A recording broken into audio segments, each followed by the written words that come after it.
It's our turn, episode number 66, games designed by people of color. In this episode, I am joined by Annette Villa from Netter's Plays, and we talk about our favorite games designed by people of color.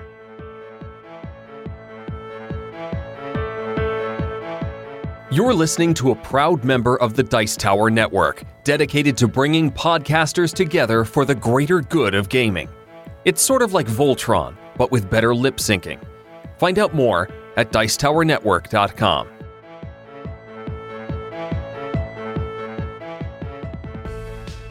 Hosting for this episode is generously provided by our fantastic supporters on patreon.com. If you'd like to help us out by pledging $1 per month or more, please visit patreon.com/OurTurnPodcast. We'd like to send a shout out to our newest patron, Richard. Every dollar helps to keep this show going strong. Thank you, Richard.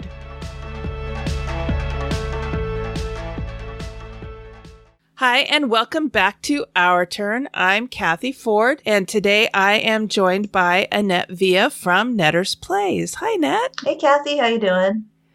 I'm doing fantastic. I'm so excited to have you back on the show. Yeah, I'm always glad to be back. Well, I'm happy to have you here.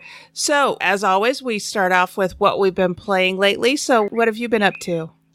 Well, I just received a package in the mail the other day for the Grim Forest. Ooh. Yeah. Was that a Kickstarter? It was a Kickstarter, and those are always fun to get in the mail. I know, because you don't necessarily know when it's coming. You kind of have a sense, and then all of a sudden it's at your door.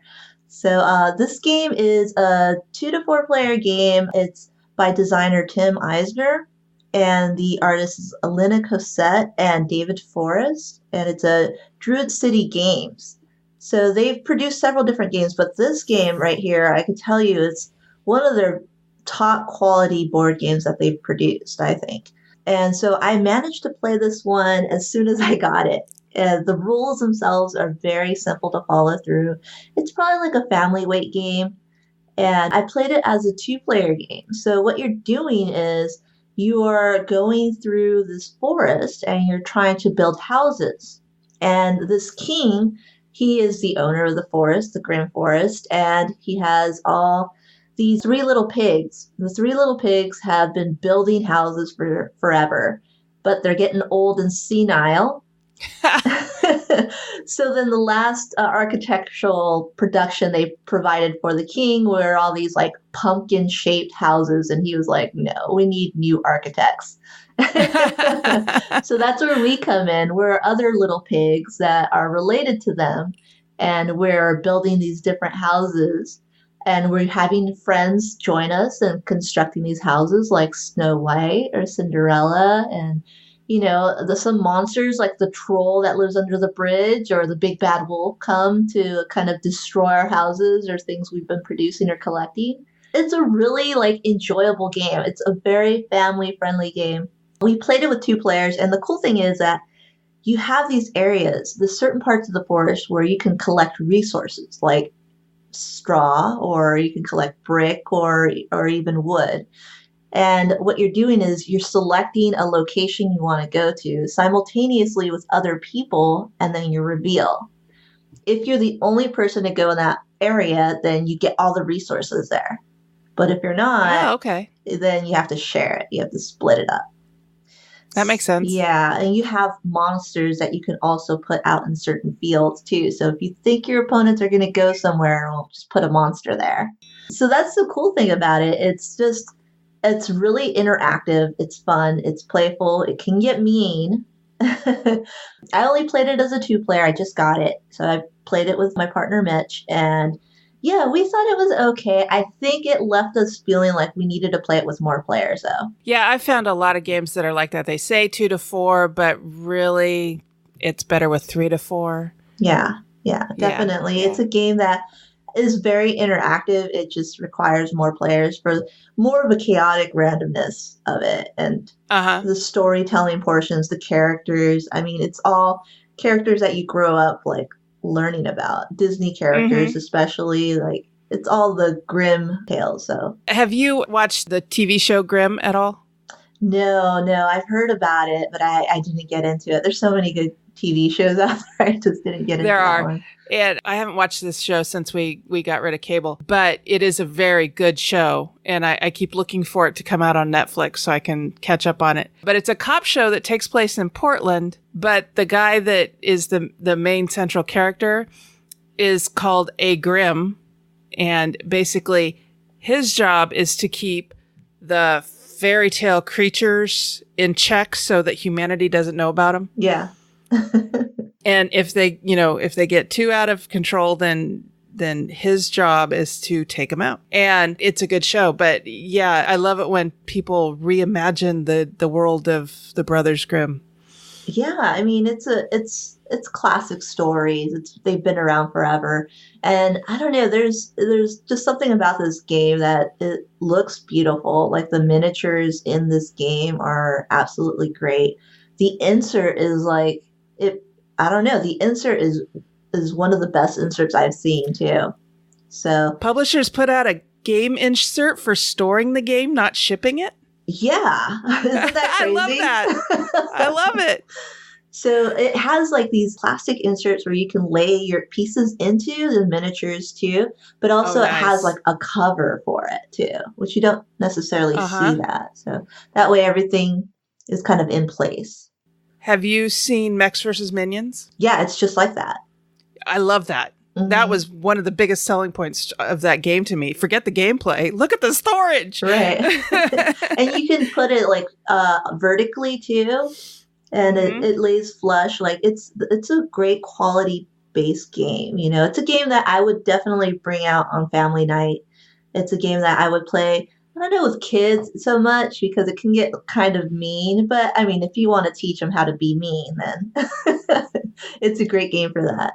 Yeah, I absolutely love it when publishers think ahead to how players are going to use a game, and then they build the box for that. Yeah. So the name of the game again is? The Grim Forest. And what's your rating for it? It is a 3. So decent with some bugs? Is that because it didn't play so great 2-player? Exactly. So it's my first impression. So it's a first impression rating. And that's what I found out. Is just some things like some of the card play was kind of weird with 2 players. It's like if you have the number of players that are on the same side as you, you get this many resources or whatever. You only have one other person you're working with.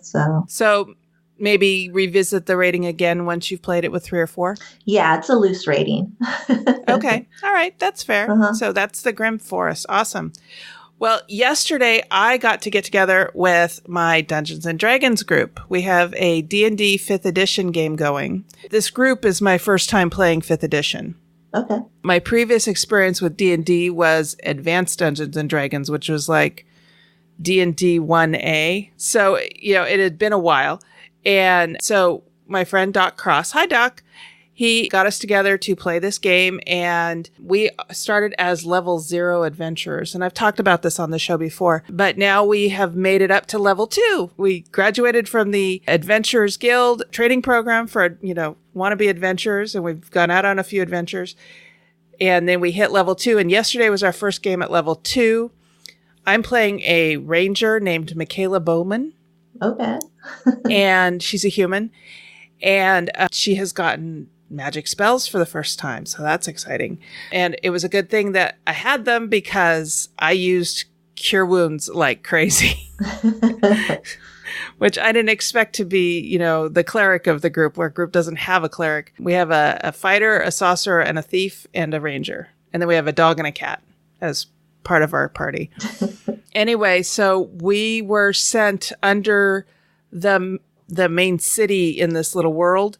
Apparently it's been through several disasters and just rebuilt on top. Every time a disaster, they just rebuild over the top of it. Well, underneath is the Thieves Guild area. They're kind of, in the tunnels and stuff under the city. Well, apparently there's an under that. And apparently something's coming up from under that and killing people, but nobody knows what it is. Oh. And so we were hired to go down and find out what it was. We went up against some cannibalistic pygmies, little pygmy creatures. There were about a dozen of them. We took those out pretty handily. And then we went up against a displacer beast. Any idea what that is? No, not at all. I'm not familiar with Dungeons and Dragons. Like, I've heard of it, but I've never played a game of Dungeons and Dragons. Have you played any role-playing games? Yeah, some indie ones, but not really anything like this. All right. Well, a displacer beast looks like a panther. Okay. But it has these giant tentacles coming out of its back that it can reach out and slap you with. And do damage with that way. So it's a big beast. And it also has the ability that it looks like it's in one place. It looks like it's over here, but actually it's like 5 feet to the other side. So you fire at it and it misses because it's actually over here. You're just seeing it over here. I know, it's kind of a strange concept. Anyway, so we went up against that and my party got pretty hurt, but I didn't get touched, which I thought was kind of strange. And so I was able to, bring everybody back from the brink. And then we rested and then we went and we found what we were sent down there for, which everybody we encountered down there was calling it death wind because you would hear the wind and then somebody would disappear from your party. Oh. And you would find them smeared all over the place later. Mm. Yeah, pretty gruesome. Anyway, so we found the hidey hole for this creature and we happened to get there and kind of get hidden just as he was taking off to go out and do some. And we found out that when he comes back, he's exhausted and much less powerful. So then we snuck into his hideout and waited for him. And we were able to take him down because when he got back, he was exhausted. Mm. Anyway, so that was a lot of fun. I think we earned some good loot. We earned some good experience points. And can't wait to see what Doc has in store for us next time. He's a very good GM. Does a lot of stuff just on the fly off the top of his head. You can see his brains working, but they work really fast as he's coming up with, responses to things that we're doing. He's a very experienced DM and playing in his games is a lot of fun. Cool. So how long does a session take? We meet from noon to 4 every other week. And I think the earliest we've gotten out is 3:30. But yeah, it's a lot of fun. And the time just flies. We actually meet at a round table. And we're just sitting out there in the middle of the restaurant playing D&D, which I'm like, and sometimes we get people looking at us like, what are they talking about? What are they talking? What are they doing? Right. I mean, we just get some strange looks. We try to get the little party room when we can, just so we're not, bothering everybody. But yesterday it wasn't available. It was funny. It said it was reserved from 12 to 3, but we never saw anybody in there. Oh. Anyway, but yeah, we have a lot of fun. And we've even had some people come up and go, what are you doing? We look at them playing Dungeons and Dragons. Oh, okay. Anyway, it's a lot of fun. If you ever get a chance to sit down and play a game of Dungeons and Dragons, I highly recommend it. Even if it's just a one-off. Yeah. It's so much fun. And I think it really ultimately doesn't matter what version of Dungeons and Dragons, what edition you're playing. Mm-hmm. The concepts are all very similar. Yes, the rules change from time to time, and people who get hardcore into D&D will know the differences. But to be honest, I'm not that far into understanding the rules and the intricacies of D&D. Yeah. I understand the basics of it. And to be quite honest, having played Advanced Dungeons & Dragons and Dungeons & Dragons 5th edition, I don't notice that much difference. Okay. I mean, I understand if you're, really into it and you've read all the books and you've got all the intricacies down, yes, you're going to be annoyed by some of the changes from edition to edition. But as a basic player, doesn't matter. Doesn't matter. Yeah. You have your sheet in front of you that tells you about your character, and when your GM tells you to roll dice, you roll the dice and you tell them what the results are, and your GM tells you what happened. Mm-hmm. And you respond. So cool. It's lots of fun. Yeah. I highly recommend it. I give D&D a 5. Everybody should try it. Everybody should try it at some point. Yeah, I'll have to try it. It's been around for so long, It's a game that's consistently just been around and has grown following. It's everyone who's played it like has a great time with it. I haven't heard anyone really say anything bad about D&D, except for them not having enough time to play it or not having a group to play it with. Right. And it entirely depends, even more so than the rules of the game and the mechanics of the game. It depends on who you're playing with, who the GM is, who your party members are. If you can find a good group, you're going to have a great time. Regardless. When I started my Firefly campaign, that was the first time I'd ever game mastered. And I asked my friends, if I get this game, this RPG, and I learn it, would you guys be willing to play it with me? I've never GM'd before. And they all went, yes, absolutely. And I was like, whoa, really? You heard me say I've never GM'd before, right? Right. They're like, nope, absolutely. You learn it, we'll come play it. And it's been going great. And, it just depends on who your GM is. And I think it's important, especially for a newbie, to find a GM that likes to play with newbies. There are some that don't, but those that do are going to be able to teach you the game and show you how to have fun with it and kind of guide you down the path of making your character better, stronger, and more fun. So cool. That's Dungeons & Dragons 5th edition, and I give it a hearty 5. Nice. So another game that I've been playing recently a lot is Kokoro, Avenue of the Kodama. Now, this game was originally Avenue.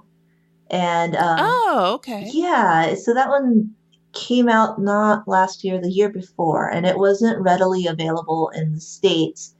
So Kokoro was a Kickstarter that happened afterwards, and they ran a campaign and it was funded, and the game Avenue was rethemed with Kodama, the Kodama Tree Spirits game. And so the design is exactly the same, except there's a few different things in Kokoro. So if you're not familiar with this game, it's a 1 to however many players you can imagine, like, to play this game. Like, you could play this game on the internet and play with hundreds of people. Oh, wow. Yeah. So it's kind of a party game. It's pretty much like that, but you can also play it solo, too. And it's... Oh, nice. Yeah, and so this game is about... It's kind of like a roll and write, but without the dice. And so you have cards that you're flipping over, and the card will tell you what kind of route you can draw. So you can draw either a straight route where it's going straight up and down, straight left to right, or you can draw another route which is kind of curved, So then you're building this route, you're drawing a route on this one grid, okay? And the grid has different like little houses that you're trying to go through, and you're only scoring certain houses. So you play 5 rounds, and there's 6 houses there. So one of the houses is not going to be scored, and you don't know which one. And so when you're drawing these houses, you're kind of just tactically like drawing it, because you don't know what's coming next or anything. You are trying to connect these different caterpillars and different flowers to these houses, and that's how you score points. The thing is, like, when you're done with a round, the round following that, you have to score more points than you previously scored. So oh, wow, that's tricky. That is tricky. And you're running out of cards throughout the game. And so at the end of the game, you're just like rooting for one card to show up so you can connect everything together. And it's a lot of fun. I really enjoyed this game. I think the thing about this game is that it's so accessible. It's so easy to teach. So accessible meaning like I could play it by myself, solo. I could just flip over the cards and draw routes on my own and try to beat my previous score or something like that. Or I can play it with 2 players. I can play it with 8 players. I can play it with like 100 players online, So I recently played this game on the One Tars channel. So Tiffany and Steve, they actually had 3 games going on live on YouTube and Twitch.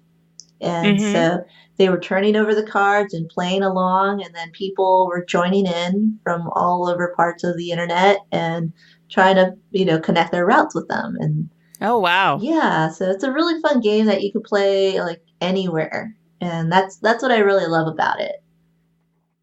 Nice. Have you tried it out? Have you played it at all? No, I haven't even played Avenue. Mandy Hutchinson talked about it when she came on the show, first time she was on our show. And I had never heard of it. And I haven't played it. And that's why when you said, oh, it's a retheming of Avenue, I was like, oh, that's that game that Mandy talked about. Yeah. But no, I haven't had a chance to play it yet, but it sounds fascinating. Yeah, it's a really fun game. It's easy to teach. I mean, I've taught it to so many people who don't play games at all. And they got Oh, I'm into always looking for games like that because my family likes to play games, but they're not gamers. Right. Does that make sense? Yeah. Yeah. You know, as long as it's not too difficult or complicated, like the next game I'm going to talk about, I would never take to a family gathering. It would be over their heads. They wouldn't get it. They wouldn't have fun with it. But I'm always looking for games that I can take to introduce to my family because I love playing games with them. So what's this one called again? It's called Kokoro, Avenue of the Kodama. Okay. Yeah, and my rating for this game is a 5. Nice. I think it's a game that anyone should own. It's easily accessible. It's for everyone. It's easy to teach. Like, it's a game you should definitely have. So I will add it to my list for sure. Cool. All right. The next game I'm going to talk about is actually one that our Patreon supporters voted on. One of our rewards for being a Patreon backer is if you donate at a certain level, then every month we put out a poll and you get to pick from a list of games of what games we should play. And it just depends on who owns the game as to who has to play it. So far, it's just been me and Sarah because we do this list of all the games that we have on our unplayed game shelf.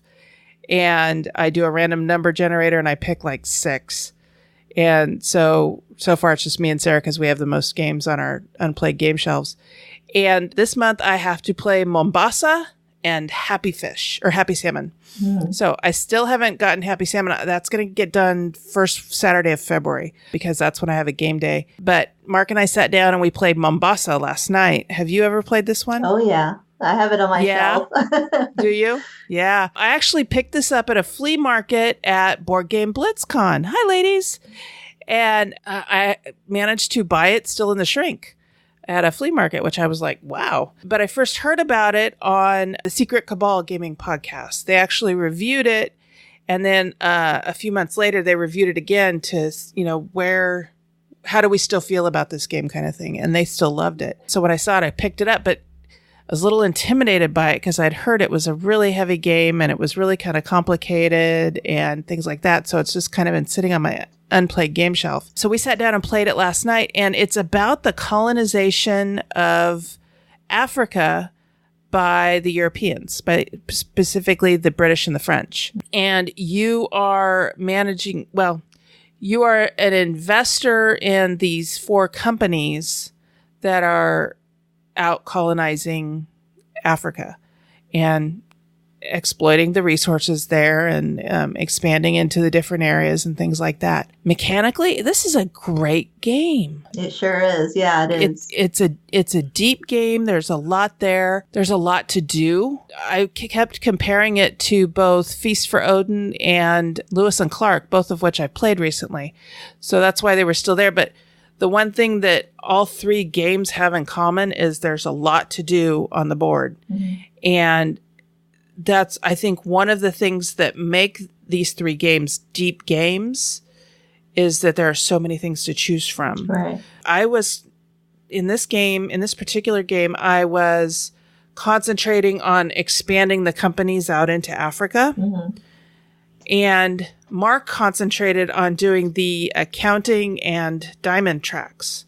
Now, I know, accounting track, that sounds like loads and loads of fun, right? Sure. It actually is, because you get these little accounting books and you put them on your accounting track, and then to move your little accounting inkwell forward, you have to acquire specific resources and you have to put them out at the right time. And at first I found it I was just kind of mystified by how this accounting track worked. But as the game progressed, it suddenly crystallized for me and I started moving forward with it, but I was a little too late in the game to have it make a difference. Yeah. The diamond track is easy. You just move this little diamond along as your diamond merchants do more and more.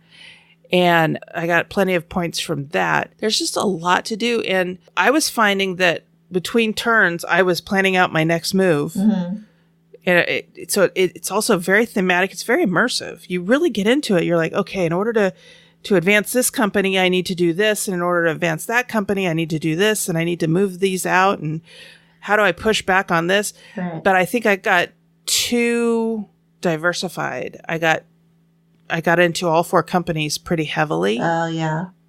But not all 4 companies could push out into Africa enough. They kept bumping into each other and canceling each other out. And the ones that were doing better pushed the others back. So it was definitely a learning game. And to be honest, Mark and I kind of cookbooked it. So we were kind of, we read through the rules and it took a while to explain the rules, so that we were both understanding kind of what was going on.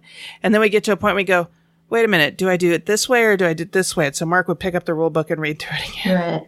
You do it this way, da da da da. But this is one of those games that, again, I thought it played pretty well 2-player. I want to play it 4-player. Yeah. I want to sit down with some of my friends at our next game day and play it 4-player. So I think I'm going to try and get the same group to play Happy Salmon with me and then play Mombasa with me. That's going to be interesting. Yeah, they're both so different from one another. They're incredibly different from one another. So I'm going to make people's brains go blah, which is always fun to do. I definitely give this game a 4. Mm-hmm. There's a lot to do. It's very thematic, but there's no fighting in this. It's just, which is one thing I like. There are a lot of games out there that are, player versus player, kick each other's butts, go into battle kind of thing. I kind of like it where there's a game that it's more of an intellectual aggression than it is, warfare type of thing. And, it's a game. Was colonization of Africa an entirely good thing? Probably not. I don't know a lot about it. I know it changed a lot of things in Africa, but, it's a game based on history, and I like the game. So yeah, I mean, my 2 cents on that subject matter is that pretty much the Alexander Pfister in his rule book, he didn't just ignore the theme of the game. He actually acknowledged it, and he even said in the beginning of the rule book where if this is what did happen, it's historical. However, it is a game, and if you do want to find out more about it, here are some links and resources where you can find out more about the history. I did not actually read the rule book myself, so I will go check that out because that I love it when designers do that with the rule books. Right, because generally it didn't have to be about that, but since it was about that, it's just good to acknowledge it and to make it present. And I hate it when designers just don't acknowledge it at all and just try to gloss over the theme of it all. But saying that too, the other thing about this game is that it's a thinker. Like there's so many great things. The queue system with the cards, I really like that. That's a great part of the game. The area control, I guess it's not a control. It's more so like an area investment. Right. You can't do it alone. You have to make sure other people are involved. And I think you're right. Like this game is best, I think, with 4 players. Because you have a lot more people interacting with the investment of building those companies and expanding. It's also kind of a different twist on being a deck builder. Yeah. Because there's an area where you're buying cards, which are resources or diamond merchants or accountants. I know we're making this game sound fascinating every time we come back to accounting, but it really is an important part of the game, and it really is how you earn scores. And I saw a quote the other day. It was actually a quote from something Japanese, but it said, "Don't send us soldiers, send us accountants." And then the response was, "How are you going to take a castle with accountants?" He says, "Well, you don't fight it, you buy it. That's how you win." Yeah. You go in and you buy the castle out from under them. That quote just went, oh, that's a different way of looking at it. Yeah, and people have used accountants for millennia to gain influence and avoid wars. Right. Or start wars. Yeah. Accountants brought down Al Capone. Yeah, embezzlement. So, so yeah, I know accounting doesn't sound like the greatest, game mechanism, but it really works in this game, and I can't wait to play it again. A good solid 4. I give it a 4, not because it's not a fantastic game, but because I don't think it's a game for everyone. Like I said, I wouldn't take this to share with my family. It's not their kind of thing. Yeah. But if you like the heavy end of the hobby, then this is the game for you. Yeah. On my personal list, I would make it probably like a 5. Because I think it's a fascinating game. It's really great. It's something unique and different too. I think it may move up to a 5 when I play it with 4 people. Yeah. So that's Mombasa from Alexander Pfister and R&R Games. Yeah. So the another game that I recently played was Barren Park, and that's by Phil Walker Harding, and it's a game that just recently came out last year. And I think you talked about this one the last time you were on the show. Yeah, I played it again. Awesome. It was for my birthday. Someone was like, I wanna play the bear game. And I was like, oh, Barren Park? Okay, let's make some bear parks. So yeah, I mean, it's a great game. Like, I always love playing it. I love the puzzle work with the different shaped tiles that you're trying to build, and you're trying to complete these areas, these square boards, by filling it in with these oddly shaped tiles.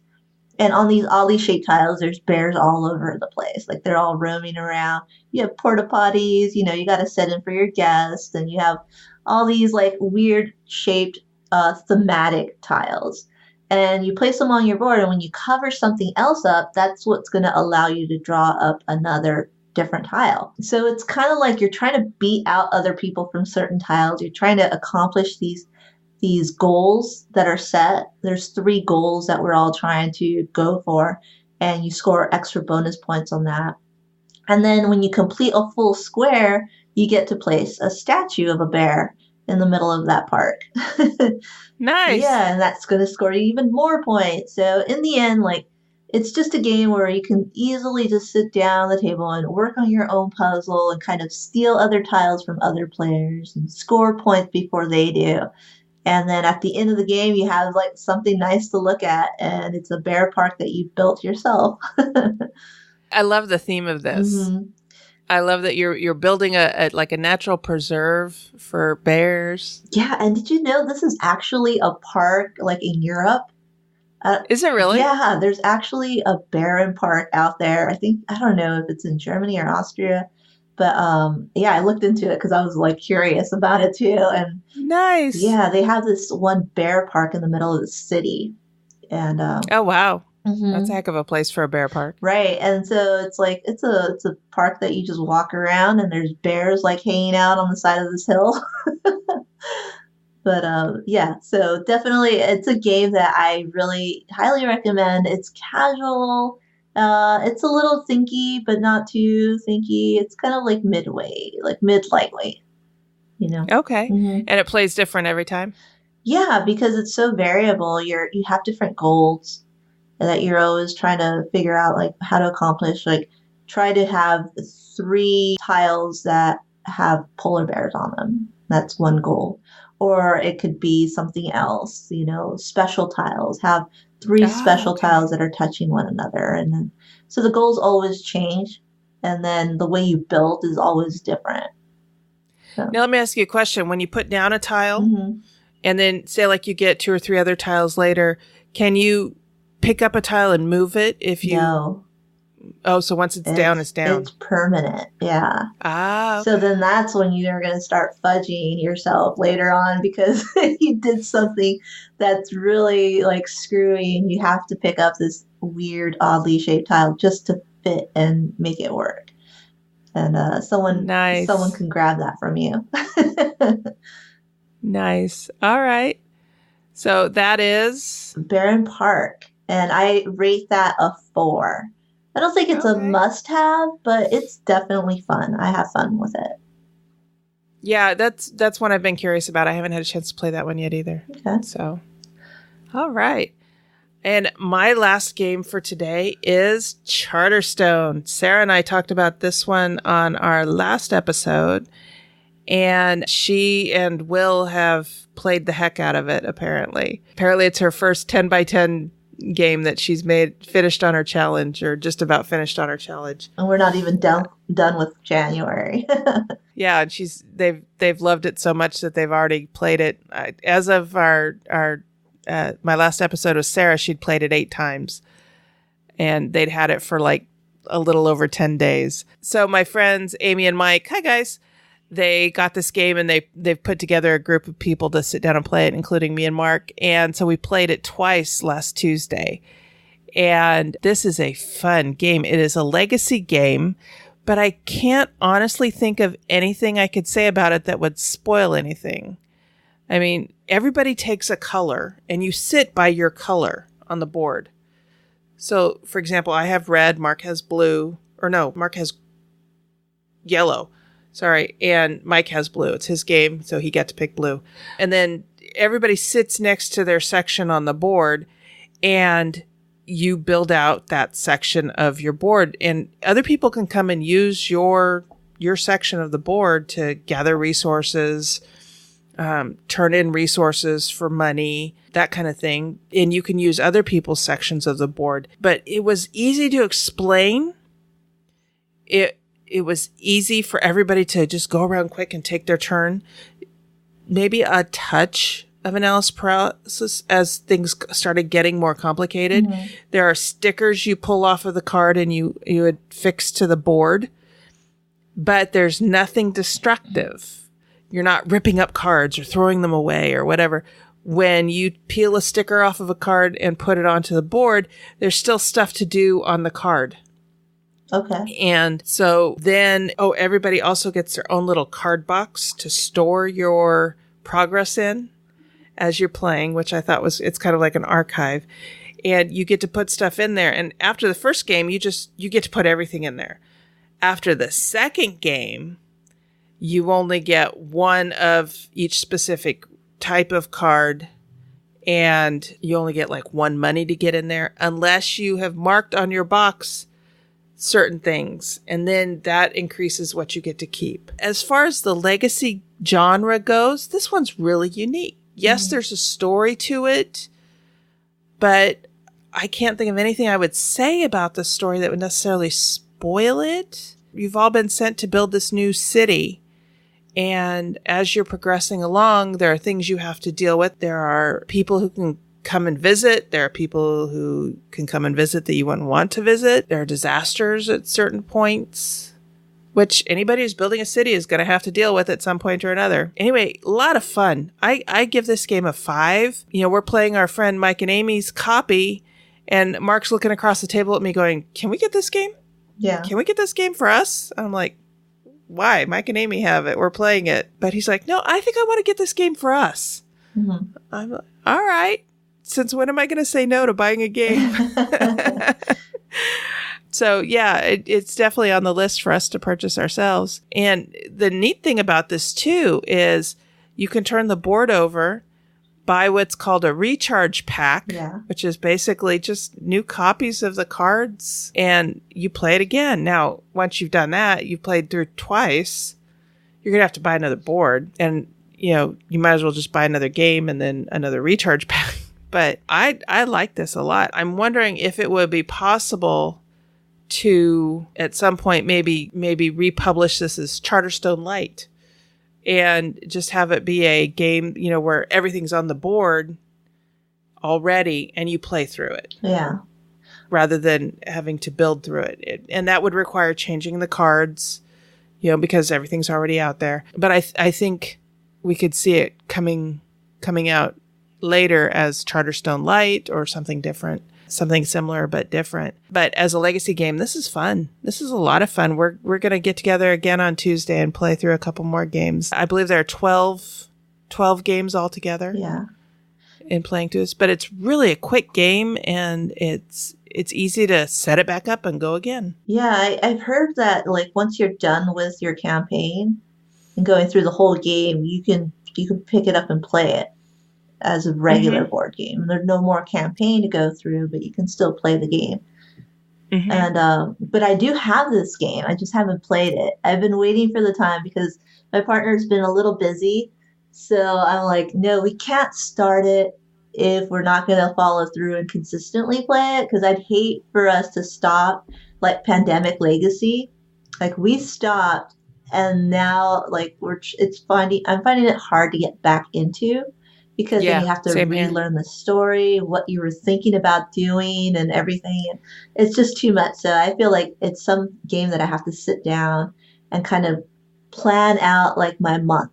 I'm going to play this game and like we're going to play it and fulfill it and complete it in a month, because after that time, it's just like so many games come out so fast and it just like you get distracted. So I feel. Well, according to Sarah and Will, this is an easy one to play again and again and again and again and again. And I can absolutely see what they're talking about. And we did the same thing with Pandemic Legacy. We got through, I want to say we got to about May. Yeah. And then we all got busy, May in the game, not May in the year, but May in the game. And then we all got busy. And then one of our people dropped out and said they weren't interested in coming back to play anymore. And so now we're like, okay, who are we going to get to fill in that person's spot? And so then it just kind of fell apart. And we still have it. We haven't finished it yet. But it's different even than, say, a legacy game like Time Stories, where you play through one whole scenario. And then when the next one comes out, you go buy it and you sit down and you play through one whole scenario. Well, I'm like 2 or 3 scenarios behind now. So we need to get that group back together and sit down and play it some more. But this one, I think it takes a lot less energy and effort to get people together to play it.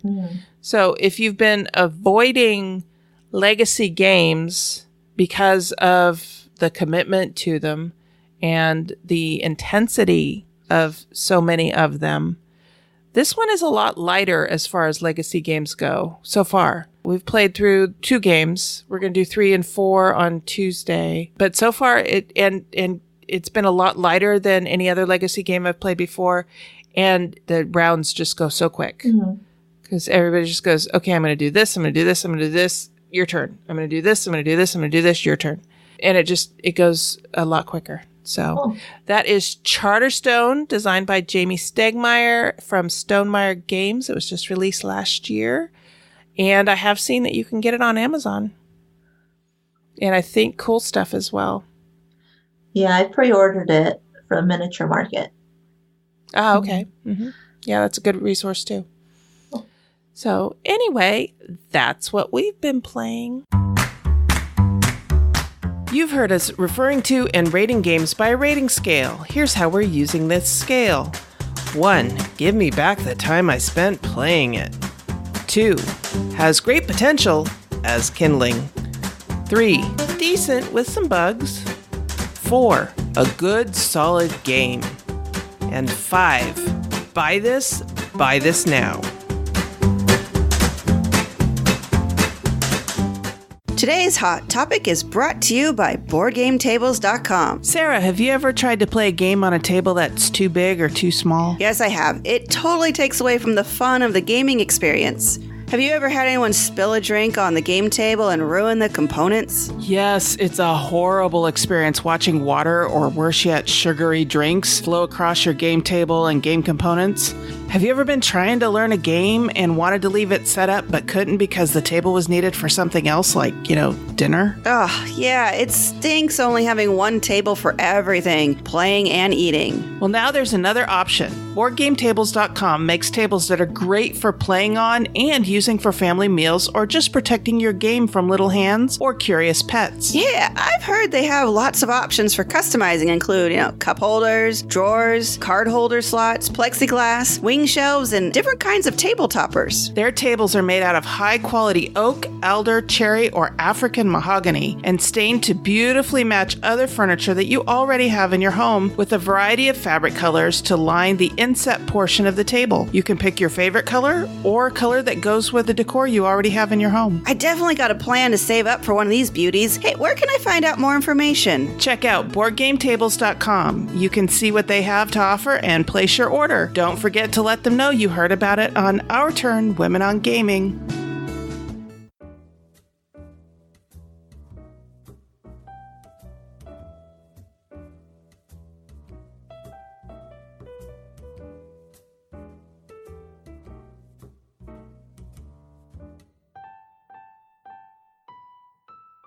All right, for today's hot topic, I am joined here again by Annette Villa. Annette, thanks for joining me to talk about our hot topic today. Sure thing. And our topic today is games designed by people of color. And we just wanted to talk about this to highlight games that it may not have occurred to you that the designer happened to be a person of color, and just kind of give a little extra love of some of our favorite games that we have enjoyed and acknowledge these designers. And sometimes it occurs to me that it's hard to tell sometimes when a game is designed by a person of color because their names don't always tell. For example, Eric Lang is African American. Unless you've seen a picture of him, how are you going to know that? Now, with some people, it's a little easier to tell. Asian names, for example, are distinctive from European names, and so it's a little more obvious. But we went through our piles of games and we found a few to talk about. So Annette, why don't you go ahead and start us off? Sure. So this is all just to promote diversity too in the gaming hobby Absolutely. as well. So I just wanted to talk about the first game that I've picked up recently, and that is Harvest Island. And that is a game that came out from, I believe, Taiwan. And the designer is, I hope I'm pronouncing it right, but it's Chi Fan Chen. And it's by the Big Fun Games publisher. And it came out this past year in Essen. I don't know if it's readily accessible in the States yet. However, it's a card game. And the artwork is beautiful. That's the main reason I was interested in this game, was because I loved the artwork on the box cover. And how did you hear about this game? So I went through the Essen list, which had I don't know, maybe 900, 1,000 new games being published and coming out at Essen. And this was one of them that attracted my attention because of the art cover. It's really hard to go through the whole list and pick and choose which ones to look for, but the art cover did it. And then also so you judged a game by its box cover. Yeah, I'm a horrible person, huh? No, but those box covers are designed to grab your attention. That's what they're for, yeah. Get your interest, yeah. So, and also the designer, so it caught my eye, and then I looked into the designer, and the designer also is the designer of the other game, Flip City. So I have heard of that one. Yeah, so then I looked even further into it. And so this game is another card game of his, and it's basically that you're going through a full year, and through the year there's different seasons. And through the different seasons, different fruits come up. So they are grown, so you have to plot a field, you have to go ahead and plant your seed. And then you have to harvest once the plants have grown. And so you're playing it from one season to the next. So there's 4 total rounds. And what you're basically doing is you have 3 fields. And you're trying to pick out which field you're going to plant what fruit. And then you are also drafting fruit from this warehouse. And then you're also dealing with storms. So a storm might come by and it might rain a lot during the season, or actually you might have drought, which kind of will eliminate some of the fruit that you've been growing in your fields. So it's really thematic. I played it with a 2-player game with my partner, and I really loved it because it's so beautiful. The card art, what you do is you win these tokens that have these fruits and these cute little animals on them, that it's I really want this animal because it's so cute and adorable, so I have to collect this type of fruit, and then you're fighting over it with your partner or your opponent. And in the end, it's a set collection game. It's fairly easy to play. It's not too overcomplicated, and I enjoyed it. It's very light and casual. So it's not something that's going to definitely break your head, but it's something beautiful to look at casually as you play. Nice. So that is Harvest Island. And I give that a rating of 3.5. 3.5 because basically I did see a few bugs with it, but I still think it's a solid card game. It's kind of in the middle. okay. All right. Nice. The first game I'm going to talk about is Lanterns.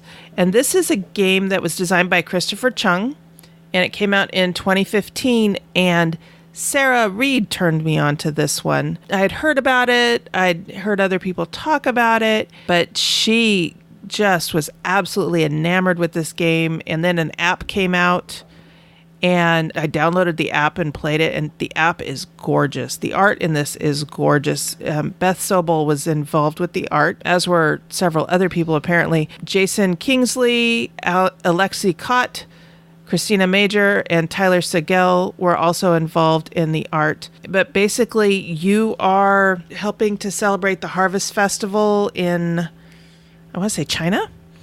And you're creating a beautiful lantern display on the water for the emperor. And you're matching lanterns to each other. But not only do you get resources from that, but so does everybody else you're playing with. So everybody benefits when a set of lanterns is put onto the water. Then at Board Game BlitzCon, I got to play the game with somebody there, and it's just as beautiful on the table as it is in the app. The only thing that was missing was the calming Zen music that you get with the app and the little splash of water as you put your lanterns down. But sound effects aside, it was still a beautiful game. It's still on my list to buy. It's one that I would take to play with my family, and I just need to find a copy and purchase it. And there is one expansion for it. I'm blanking on the name of it, but yeah, I've played with the expansion on the app, and it definitely gives a little bit of a twist, but it adds to it rather than complicating it. Does that make sense? Yeah. Have you played Lanterns? I have. I haven't played it with the expansion, but I've played the base game, and I really like the active perspective based on like where you're sitting. So where you're sitting around the table and where you lay a tile can affect the person that the tile is facing in a certain direction. I thought that was a cool twist on tile placement. Yeah.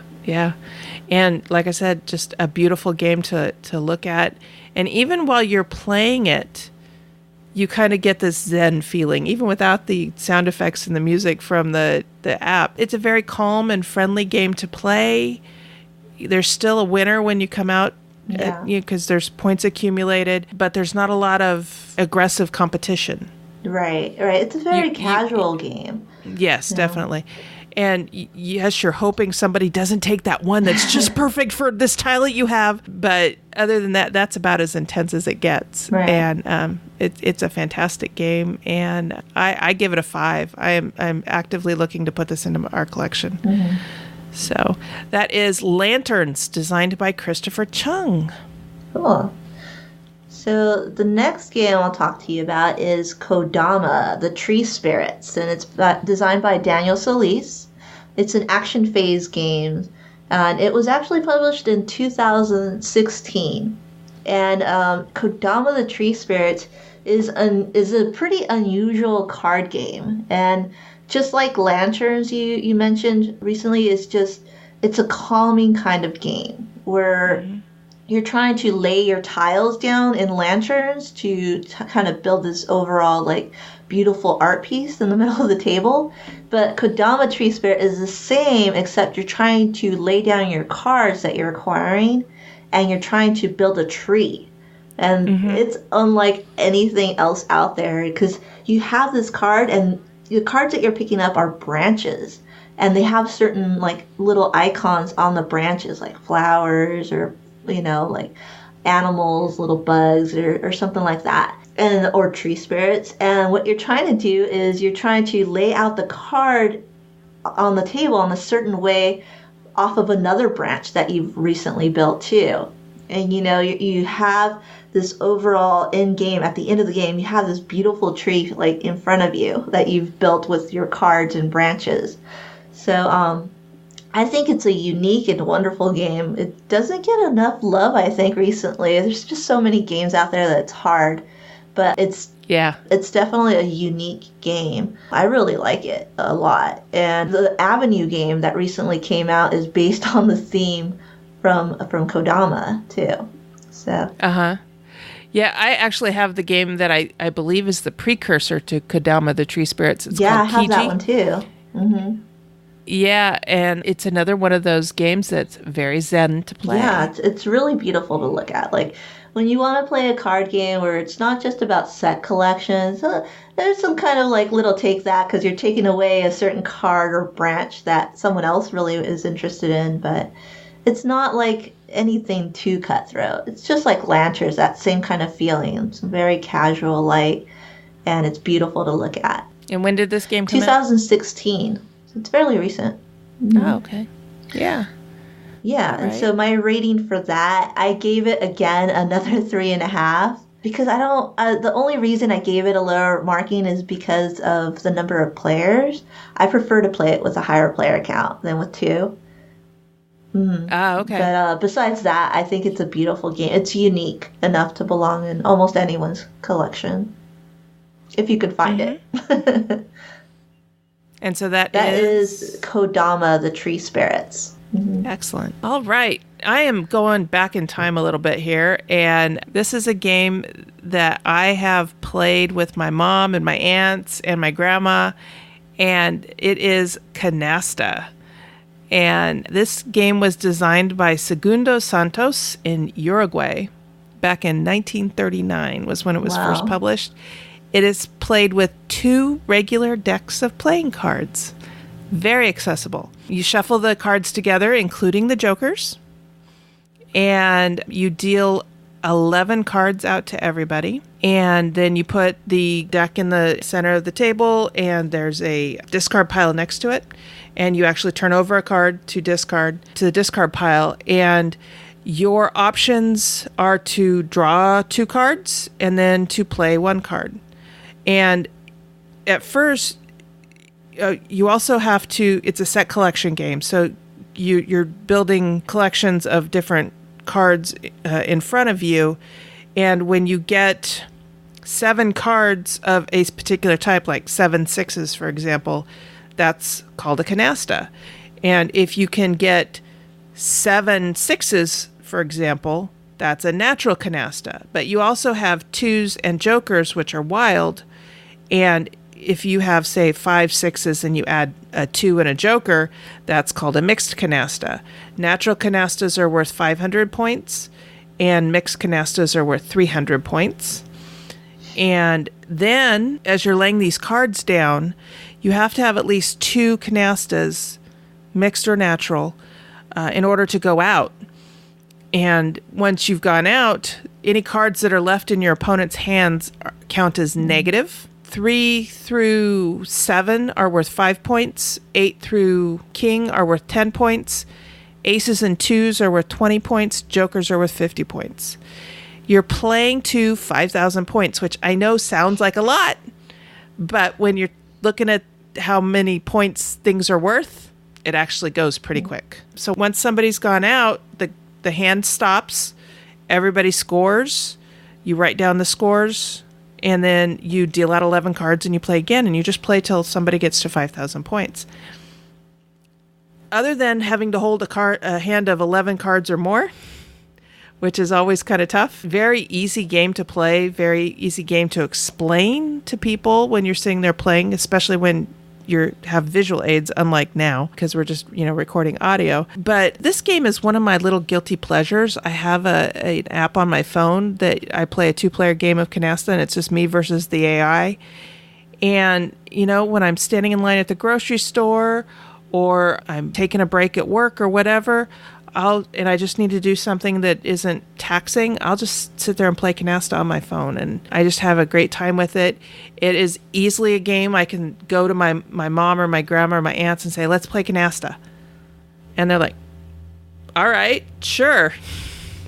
Because they know that I play a lot more complicated games, and they're like, you want to play Canasta, really? But yeah, I have a great time with Canasta. So that is a game that you can just play with 2 regular decks of cards. Okay. How many players do you need for that? Just 2 players? Plays great 2, but you can also play it with more. I've played it, I think, with 5 or 6. You're playing individually. The fewer players you have, the longer it's going to take to cycle through the deck. That's the other thing that ends the game, is if you get to the end of the draw pile, that ends the game too. If you go out, you get an extra 100 points. But if the draw pile gets emptied, then the game's just over. Nobody gets the 100 bonus points. But yeah, I've played this with my mom and my little brother and my grandma and my aunts, and and everybody just sat down and played canasta. It was just one of those things we did. Nice. My mom would write out the scoring for us kids so that we could remember, but they had it all in their heads, and now I have it in my head too. And yeah, great fun. Great fun. That's Canasta by Segundo Santos. And it's now in the public domain. Nice. So cool. Another game, or what were you going to say? I was going to say definitely a 5. Yeah. I haven't played it yet. Or I haven't heard of it, I don't think. Well, next time we are in the same place at the same time, maybe I'll bring a couple of decks of cards and we can play it. All right, what's next on your list? My next game I'll talk to you about is Akrotiri. So Akrotiri is by Jay Kormeyer and Senfun Lim, and it's a Z-Man game that came out back in 2014, and it's a 2-player only game. This is a pickup and delivery too, which normally pickup and delivery games, they kind of get a bad rap, but this game, I love pickup and delivery games. This game is really fun. I like this. Like, sometimes I think pickup and deliveries get a bad rap because they're associated with some really bad games. But this one right here is a pretty good game because what you're doing is you have these like map cards, and these map cards, if you let me back up. Okay, so you have these tiles that you're placing, and what you're doing is you're exploring all these different islands, and what you're doing is with these different islands, they produce different types of resources, and so you have to travel from one island to another, and there's these different routes. And so how do you get to these different islands through these routes? Well, you have a tile that you're drawing and you're placing. And the tile that you're placing can either like expand these islands and make them bigger, or they can also add in different routes between the islands too. So you never know how these routes are going to turn out. You never know how big these islands will be or what they're going to produce. But the cool thing too, between the pickup and delivery, where you're picking up different resources and traveling and delivering them, is the fact that these resources change in value because there's a marketplace between the 2 players. And that marketplace is kind of mitigated between how much is being delivered and how much is actually being produced. So you can really screw around with the market value of these resources in the game. And I think that's why I like it. And so you have the complexity of the market changing for the resources, the value, and then you also have the tile placement for these different routes that you're laying down, and then you score points with these cards that you're trying to build a map. So this map saying you have to, have this certain icon in certain locations, so it's a matter of perspective. So then, so then you have to lay these tiles down according to the perspective that you want it to have in order to match the map card that you're trying to associate it with. And it's really interesting take on like tile placement, perspective, and the market value. There's other things too involved with the game. It's a pretty complex 2-player game. It's a game that, if you don't want to play a casual necessarily 2-player game, but kind of want a little bit more meat on the bones, then I would recommend Akrotiri. Nice. Yeah. I haven't seen this one on the table yet, so I haven't had an opportunity to play it, but it sounds great. Yeah, it's an older 2-player game. I think it's a really good one. I think when it was first designed, it was designed to be like a 4-player game, but they cut it down to 2 players, and I think it's probably better that way because it would be so chaotic with more players, more tiles being placed and stuff. So, yeah, definitely you should check out Akrotiri, especially since you like playing 2-player games. You should try and pick up and deliver. Yeah. So I give it a rating of 4.5. I don't think it's necessarily a game for everyone, but unless you like 2-player games, then you should probably pick it up. Yeah, Okay. But it's a solid game. Fantastic. Yeah, Mark and I enjoy sitting down to play games, but it is hard to find games that do play 2-player well. Yeah. And when I say that, I mean, you don't feel like you're missing something by not having 2 other players there. You know, there are some games where you're like, yeah, we can play this 2-player, but really, it would be better with 4 because, you know, there's these other aspects here that we wish we had. And actually, that's true of the next game I'm going to talk about, which is Arcadia Quest by Eric Lang. And the art was done by Andrea, I'm going to mess up your name, Cofrancesco, and Matthew Harlot, and was published by Cool Mini or Not, now known as Simon, back in 2014. This is, I think, among the first of the campaign games, maybe like a precursor to a legacy game, in that you have a team of characters that you control, and each player has their own team. And it's sort of semi-cooperative, but also really competitive in that you're part of a guild in a city, and each person is controlling members of rival guilds. So on the one hand, your city's being invaded by, I think it's orcs. It's been a while since I played it, but your city's being invaded by these monsters, and you have to go out and kill the monsters so you can work with the other guilds to kill the monsters to help save your city. But you also don't like the other guilds, so it's okay to kill your opponents too. Okay. that could be a twist to the game. Each scenario has these goals that you're supposed to go after, and sometimes the goal is go out and kill one of your rivals. Oh. You know, other times it's take out the head orc or whatever it is. And the boards change, they're modular, so it says pull out board 7, board 9, and board 12, and board 13, and put them all together in this way, and that makes up this scenario. Well, then for the next scenario, you may still need board 7, but then you may need boards 3, 5, and 10 as well. So, you know, it makes up different maps depending on how you put the board together. And you're basically working your way out from the outside ring of the city to an inner ring of the city to the center part of the city, and that's where you're going to take on the boss monsters in the center part of the city. I think we've played this through a couple of scenarios and decided that yes, it's a good game, it would be better with more people, and so we've been waiting to get other people together, and it just hasn't hit the table again recently. But I think it's one that I do need to pull out and try to get some friends together to play through it. I initially played this for the first time at, I believe it was DundraCon, the first year that we went, and it was pretty new out then. I think it was DundraCon 2015, and this game came out in 2014, so it was still fairly new at the time. A lot of fun, great game. I need to get it back to the table more, and so I'm glad we did this so I could talk about it, so I could remind myself how much I enjoyed it when we did it. And also, too, you build up your characters as you're playing along. They get more powers, more abilities, kind of like role-playing. Mm-hmm. So it's kind of like a role-playing board game. Cool. It looks really cute, but now that you mentioned that you can kill your opponents, it might be a little bit more deceiving than the look itself. Yeah, it's just kind of a twist. Uh-huh. You're all part of the city, and you want to help the city, but you don't like each other. Okay. Yeah, yeah. Anyway, it's a fun game. It's a fun game to play. Cool.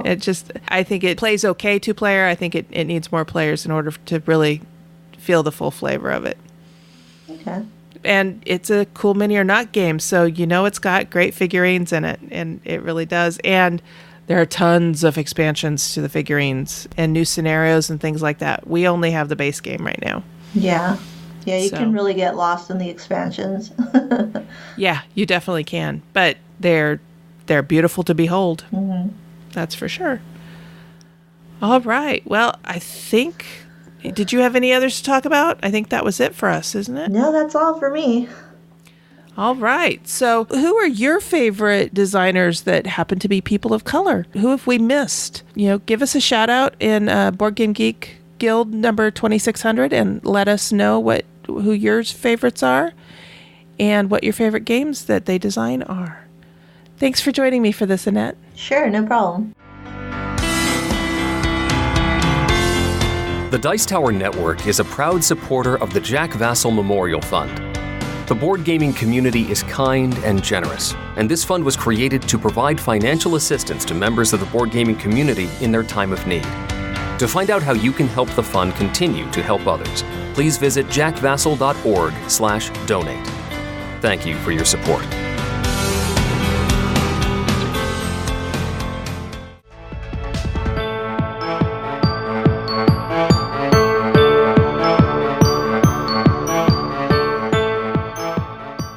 Now we're at the part of the episode where we're winding things down and looking ahead to what's on our plates in the coming week or so. Annette, what have you got going on? Well, I have a board game blitz that's coming up on February 16th through the 19th, President's Day weekend.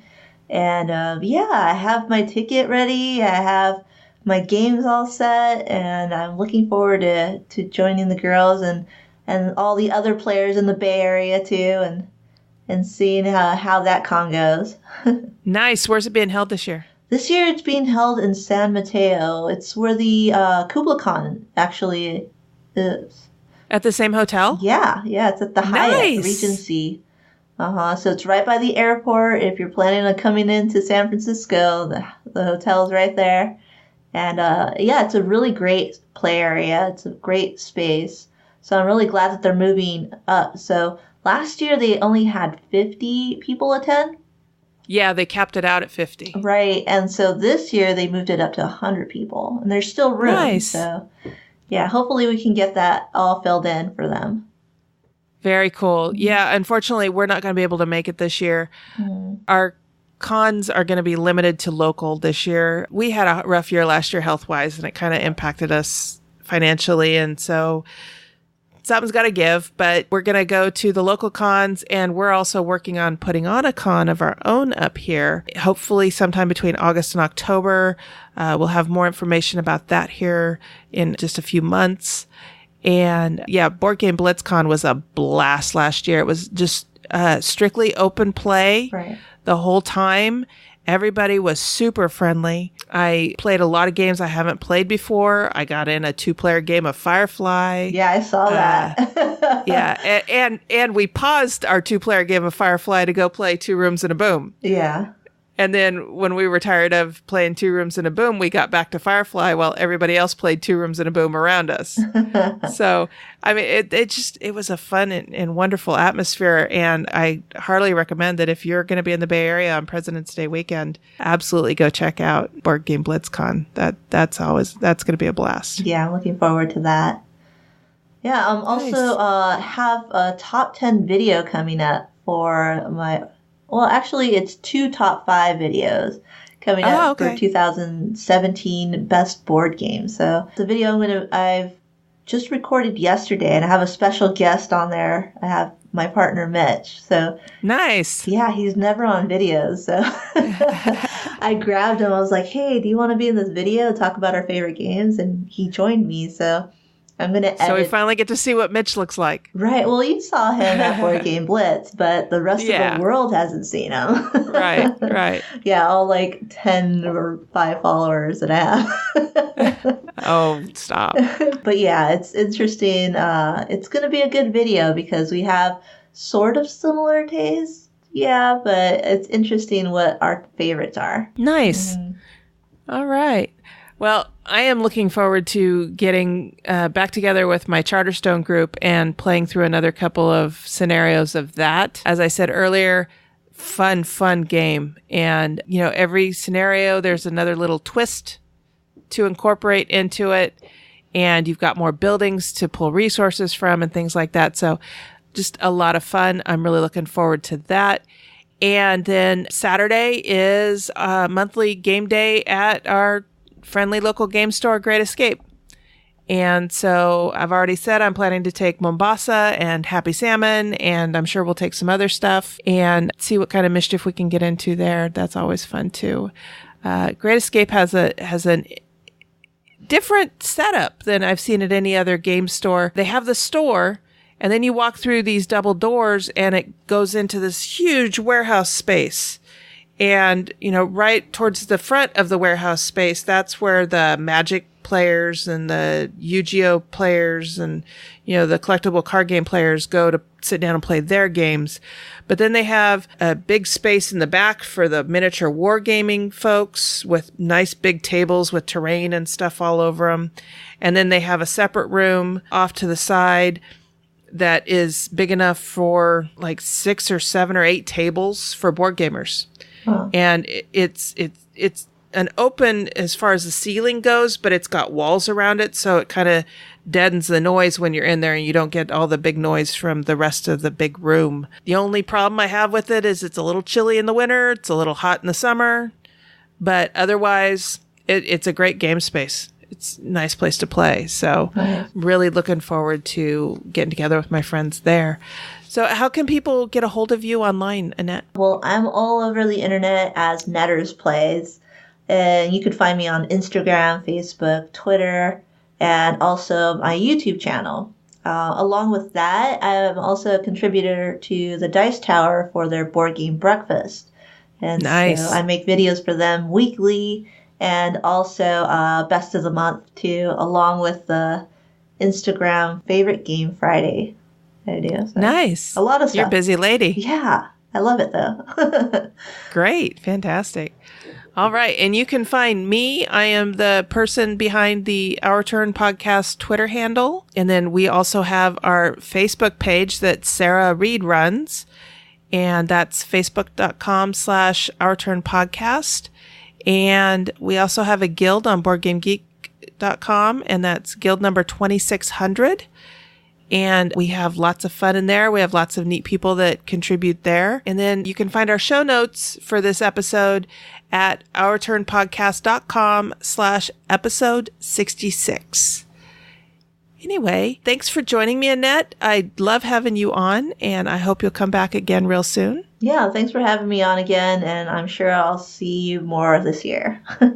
I'm sure you will. I can't wait to have you back on again. Sure. And until next time, and on behalf of the entire Our Turn podcast crew, that was our turn.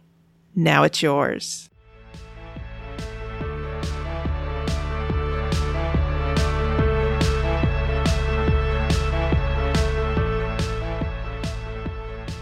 Thank you for listening. This episode was recorded on January 28th, 2017 and is written and produced by Cathy Ford and Annette Villa with assistance from Sarah Reed and Mark Ford. Next time we'll talk about a game derived from classic literature. We want and encourage your questions, comments, and feedback. Please call 916-426-2873 and leave us a short voicemail or send an email to feedback@ourturnpodcast.com. Our theme music was composed by Adriana Crickle. Incidental music was provided by Ben Sound. Please check out our show notes to learn more about these talented artists. The material in this episode is copyrighted under Creative Commons Attribution Non-Commercial No Derivatives 4.0 International License.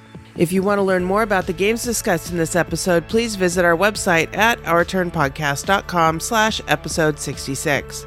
You can find a list of the games along with links to their listing on BoardGameGeek.com. We are proud members of the Dice Tower Network. You can find out about other shows in the network like Four Corners of the Board, Out of Game, or Board Gamers Anonymous by going to DicetowerNetwork.com. Thank you for your support. If you like what you heard, please tell your friends about us.